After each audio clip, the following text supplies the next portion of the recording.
College में दो प्रकार के लोग होते हैं and I am sure you would relate with me. सबसे पहले वो लोग जो प्रोजेक्ट इस वर्ड से डरते हैं। जिस सेमिस्टर में उन्हें पता होता है कि प्रोजेक्ट करना है, उनकी सबसे ज़्यादा एनर्जी इसमें वेस्ट होती है कि कैसे उस प्रोजेक्ट से बचा जाए या कैसे उस प्रोजेक्ट को जल्दी से जल्दी कंप्लीट किया जाए। और दूसरे वो लोग होते हैं जिनको शायद थेरोटिकल स्टडीज़ पसंद ना हो, but they enjoy project. They actually take the project as an opportunity to show their skills. Now, if you are from the first category, that is you hate projects या आप projects को उतना importance नहीं देते हो, let me tell you, you would regret this way of thinking because project is a great opportunity for all of you to implement your skills, to test your skills and most importantly be innovative.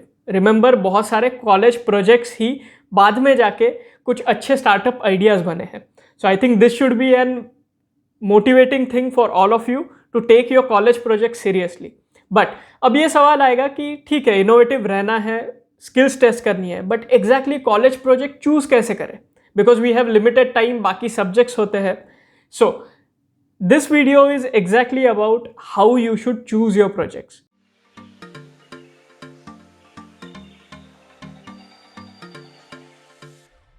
So let's start. Generally जब आप college project चालू करते हो तो आपको एक team के साथ चालू करना पड़ता है. मोस्टली जो मेजर प्रोजेक्ट्स होते हैं those are group projects. Now the first point you have to remember is choose your team very wisely. Generally हम लोग क्या करते हैं, टीम चूज करते वक्त एक तो हम क्लास के कुछ टॉपर्स जो होते हैं, जो पढ़ाई में अच्छे होते हैं, एक तो उनके साथ टीम बनाने की सोचते हैं. This is quite common. या second, we choose a group of friends. The first one, to be honest, academics, जिसमें आप एग्जाम देते हो, और प्रोजेक्ट का इम्प्लीमेंटेशन, इसका कोई भी रिलेशन नहीं. दैट पर्सन मे और may not be good at project implementation. हाँ, अगर किसी के कंसेप्ट अच्छे हैं तो it definitely helps, but otherwise implementation is a different game. So do not make this mistake. Second, if you are doing it with your friends, just a group of friends. So here is a small exercise for all of you.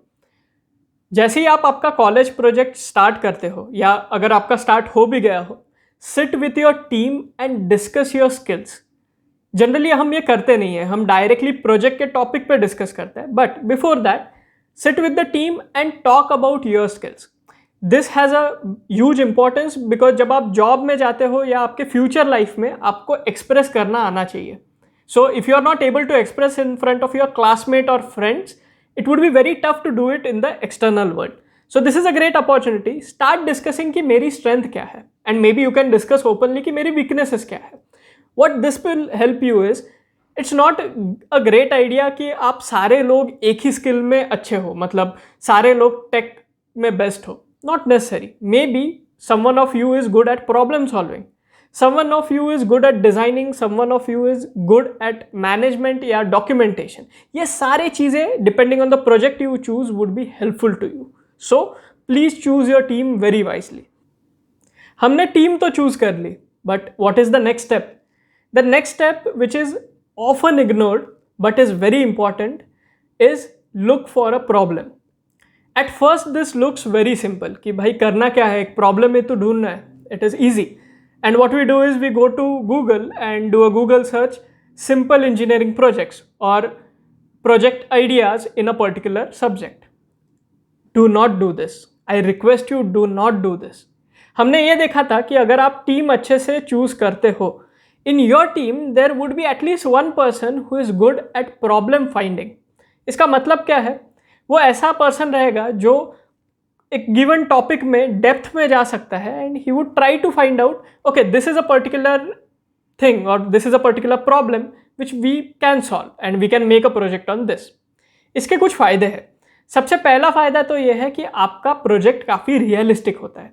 So your project will never be the fancy project which you start and and up into something else.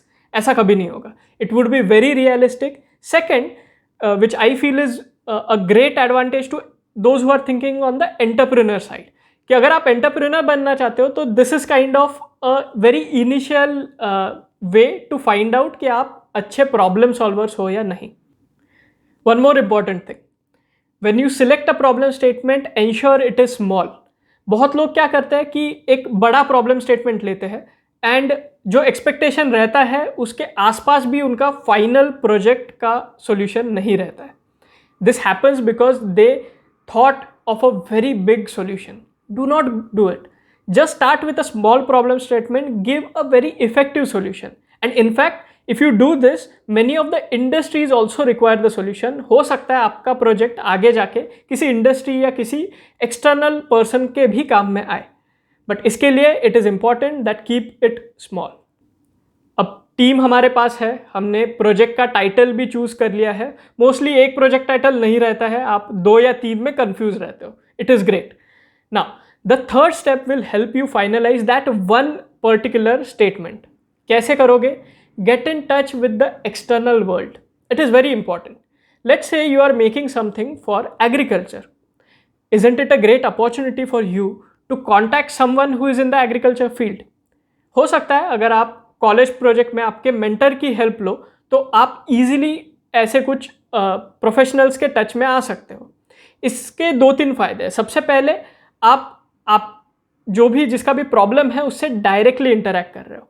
So it helps you understand that particular issue in a better way.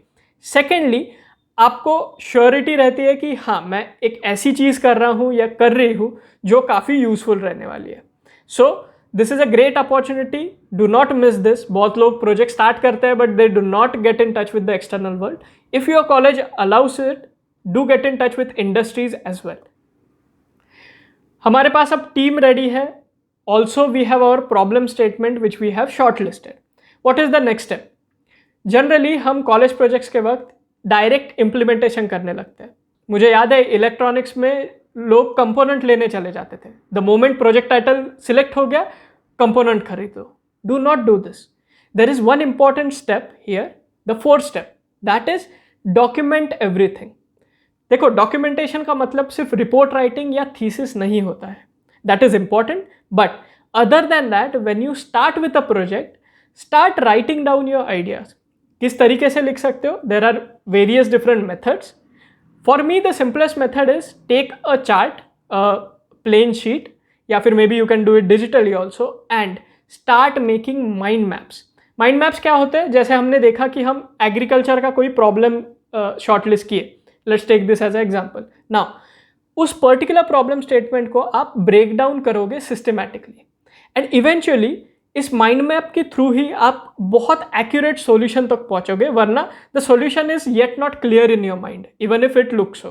So please document all this and keep a habit कि आपके team में अगर कोई ऐसा बंदा होगा जो documentation में अच्छा होगा, टेक हिज हेल्प और her help, and I am sure आपका प्रोजेक्ट काफ़ी स्मूथली चलेगा and you would enjoy the journey.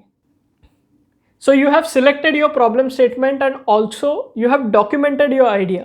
That is, you have at least made mind maps कि ठीक है, इस तरीके से हम solution दे सकते हैं.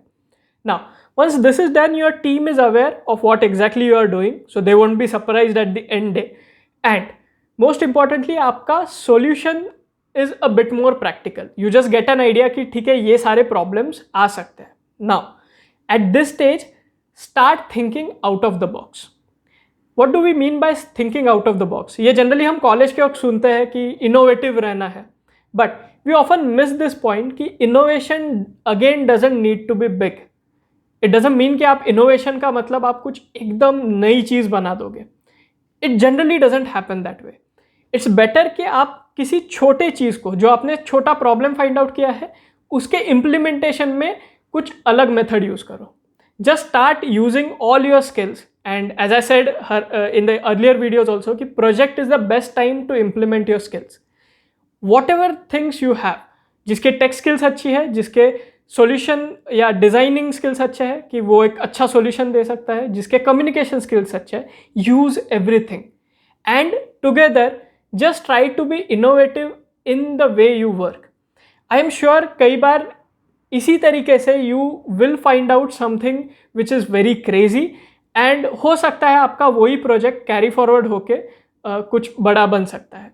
सो these were the 5 steps which I feel कि बहुत सारे इंजीनियरिंग स्टूडेंट्स मिस करते हैं and they directly jump to the implementation. जितने इंजीनियरिंग स्टूडेंट्स ये वीडियो देख रहे हैं, I have a request for you, In the comments, let us know how do you decide your project statements.